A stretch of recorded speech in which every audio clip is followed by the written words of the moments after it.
5 மலைகள். இந்த 5 மலைகளை தாண்டி செல்கின்றோம். இந்த 5 மலைகள் என்பது பஞ்சபூதங்களாக நம்மை ஆட்சி செய்கின்றவை. இந்த பஞ்சபூதங்களை நாம் கடந்துவிட்டால் மெய்ஞானமாகிய ஞானத்தை அடைந்து விடலாம் என்பதை குறிப்பது தான் அந்த 5 மலைகளும். இதனை நாம் புரிந்து கொள்ள வேண்டும். அதேபோல் நாம் எடுத்து செல்கின்ற நெய்யானது, பால் எப்போதுமே சுத்தமானது. பாலுடைய கடைசி தன்மை நெய். அதைப்போல் நம்முடைய வாழ்க்கையிலே நாம் மனிதனாக பிறந்திருக்கின்றோம். மெய்ஞானத்தை அடைய வேண்டும் என்றால் ஐயன் ஐயப்பனை சரணடைந்தால் நமக்கு மெய்ஞானம் கிடைக்கும். அந்த மெய்ஞானம் போல்தான் நெய். நெய்யாக மாறி அவனுடைய பாதத்திலே சேர்ந்து விட்டால் அதன் பின்பு பிறப்பு கிடையாது. பிறவியில்லா பெருவாழ்வை நமக்கு அருள்பவன் ஐயன் ஐயப்பன். அந்த பிறவியில்லா பெருவாழ்வு நமக்கு கிடைக்க வேண்டும் என்பதற்காகத்தான் நெய்யை அவனுக்கு அர்ப்பணிக்கின்றோம். அதேபோல் அந்த நெய் தேங்காயை கற்பூர ஆழியிலே போட்டு விடுகின்றோம். இந்த ஆத்மாவானது இறைவனோடு கலந்த பிறகு நம்முடைய உடலானதை அக்னிக்கு கொடுத்து விடுகின்றோம். அதுபோல்தான் தேங்காயை அக்னியிலே கொடுத்து விட்டு தேங்காயிலே இருக்கின்ற நெய்யை ஐயன் ஐயப்பனுடைய பாதங்களிலே சமர்ப்பித்து விடுகின்றோம். இப்படி ஆழமான கருத்துக்களை எல்லாம் தனக்குள்ளே கொண்டது இந்த மண்டல விரதம் என்பது.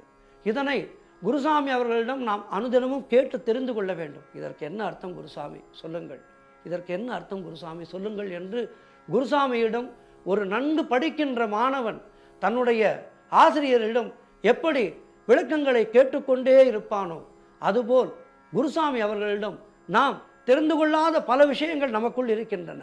அவற்றுக்கெல்லாம் விடை காண முயற்சிக்க வேண்டும். குருசாமிமார்களும் அடியார்கள் கேட்கும்போது அவர்களுக்கு தங்களுக்கு தெரிந்த உண்மைகளை, தங்களுக்கு தெரிந்த புராண கதைகளை எல்லாம் சொல்லி அவர்களுக்கு தெரியப்படுத்த வேண்டும். அதனால்தான் மாலையிலே சத்சங்கமாக கூடினார்கள், பஜனை என்று வைத்தார்கள். ஏனென்றால் மயக்கும் மாலை பொழுது என்று சொல்வார்கள். இந்த மாலை நேரம் என்பது நம்முடைய மனதை ஒரு நிலையில் இல்லாமல் மயங்கச் செய்கின்ற பொழுது. அதனால்தான் சொன்னார்கள் பெரியோர் 6 மணிக்குள்ளாக விளக்கேற்ற வேண்டும் என்று.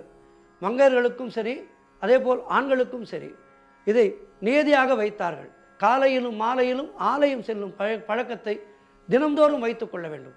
48 நாட்கள் மட்டுமல்லாமல் அனுதினமும் காலையும் மாலையும் இறை வணக்கத்தை செய்ய வேண்டும். அருகிலே இருக்கின்ற ஆலயத்துக்கு சென்று நம்முடைய குறைகளை அவனிடம் சொல்ல வேண்டும்.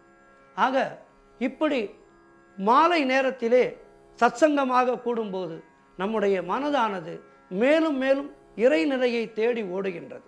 அதனால்தான் இந்த பஜனைகளை எல்லாம் வைத்தார்கள். பஜனை ஐயன் ஐயப்பனுடைய விரதத்திலே ஒரு அற்புதமான விஷயம். ஒன்று கூடி பிரார்த்திக்கும் போது அந்த பிரார்த்தனைகளுடைய ஒலி அலைகளானது இறைவனிடம் நேரடியாக சென்று சேர்கின்றது. நமக்காக மட்டும் நாம் பிரார்த்திக்காமல் கூட்டு பிரார்த்தனையாக செய்யும் போது, மற்றவருக்காக நாம் ஒரு விஷயம் செய்யும் போது அதற்கான பலன் நமக்கு 100 மடங்கு கிடைக்கும்.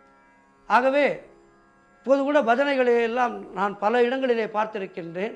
இவருக்கு உடல்நலம் சரியில்லை, ஆகவே அவருக்காக நாம் எல்லோரும் கூட்டுச்சரணம் போடுவோம் என்று அனைத்து சாமிமார்களும் ஒன்று சேர்ந்து அவருடைய இல்லத்திலே யாருக்கேனும் உடல்நலம் சரியில்லை, மருத்துவமனையில் இருக்கின்றார்கள் என்றால் அவருக்காக கூட்டு சரணம் போடுவார்கள். இப்படி மிக ஒரு அருமையான விஷயம் இந்த விஷயம்.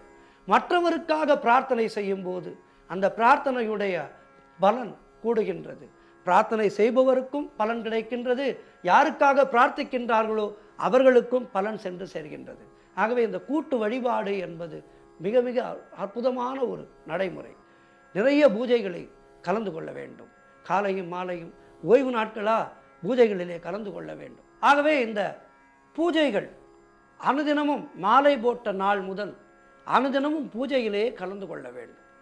எங்கெங்கெல்லாம் பூஜை நடக்கின்றதோ அங்கெல்லாம் செல்லுங்கள். பாட வேண்டும் என்கின்ற ஆவல் இருப்பவர்கள் தயவு செய்து பாடுங்கள், கூச்சமே படாதீர்கள், கூச்சமே வேண்டாம். ஐயன் ஐயப்பனுடைய மந்திரத்தை பாடுவதற்கு பெரிய இசைஞானமோ தேவையில்லை. ஐயன் ஐயப்பன் பக்தியை மட்டும்தான் விரும்புகின்றான். ஆகவே பாடல்களை பாடி ஐயன் ஐயப்பனை வணங்குங்கள். சாமி ஐயப்பா சரணம் ஐயப்பா, சாமி ஐயப்பா சரணம் ஐயப்பா, எங்கே மணக்குது சந்தனம், எங்கே மணக்குது ஐயப்ப சாமி கோவிலிலே சந்தனம் மணக்குது. இப்படி உங்களுக்கு தெரிந்த பஜனை பாடல்களை எல்லாம் பாடுங்கள். பாட பாட நம்முடைய பாட்டு என்பது நம்முடைய உடல் நலத்தை மிகவும் சீராக்க வல்லது. அற்புதமான நமக்கு ஒரு மெடிடேஷன் என்று சொல்லலாம் பாடுவதை. ஆகவே பாடத் தெரிந்த சாமிமார்கள் கூச்சமே இல்லாமல் பாடுங்கள்.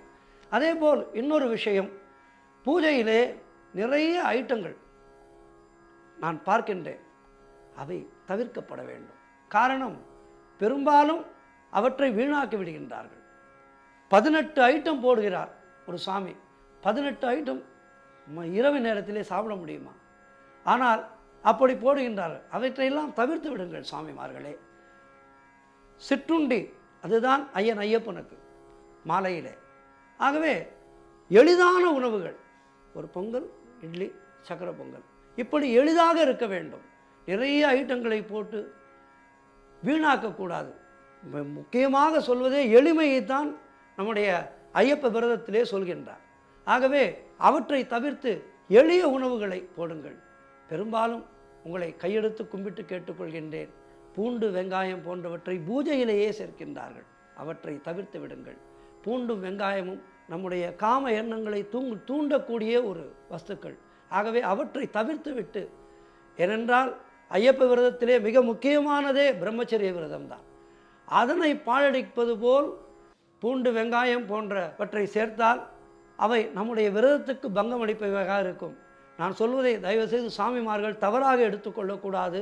இவற்றை தவிர்த்து விட்டால் நம்முடைய மனநலத்துக்கும் உடல் நலத்துக்கும் அது நன்மை தரும்.